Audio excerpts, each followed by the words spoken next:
binuksan niya para sa atin ang isang bago ang buhay na daang naglagusan sa kabila ng tubig, kalalawang bagay ang kanyang katawan. Yan. So kaya ay po sa katawan ng ating Panginoong Jesus, inalay niya po sa ating mga kasalanan. Kaya nabuksan po ang buhay na walang hanggan.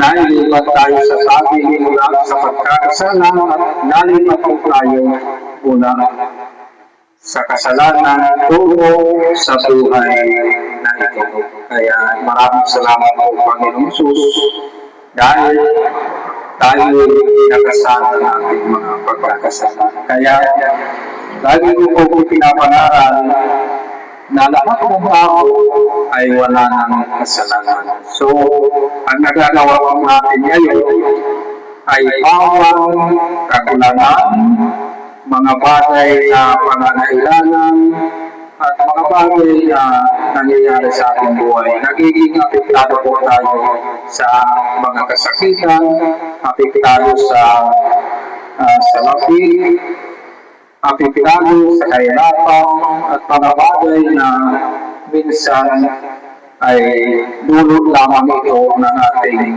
pag-aalala sa ating pamilya at sarili. So, kaya lawakan po natin mga kapatid ang ating isipan, bagamat minsan nakakapagbuwis ng ating mga bibig, ngunit hindi na ng ating pinubuwis ay mula sa ating puso. Diba? Tandaan po natin yan. Dahil may mga bagay na dahil lamang po sa stress, kaya ito nasasabi ng isang tao.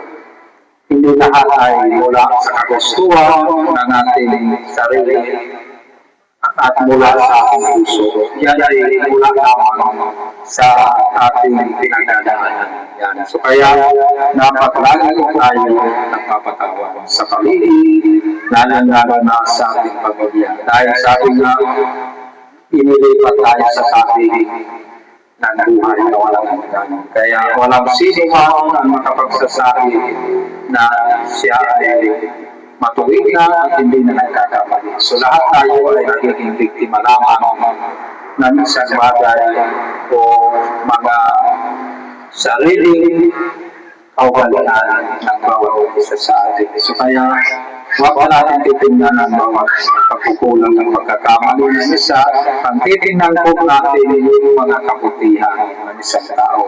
Dahil yan po yung magiging kulay at magiging daan para mapagpatuloy po natin ang buhay na may pagtutulong.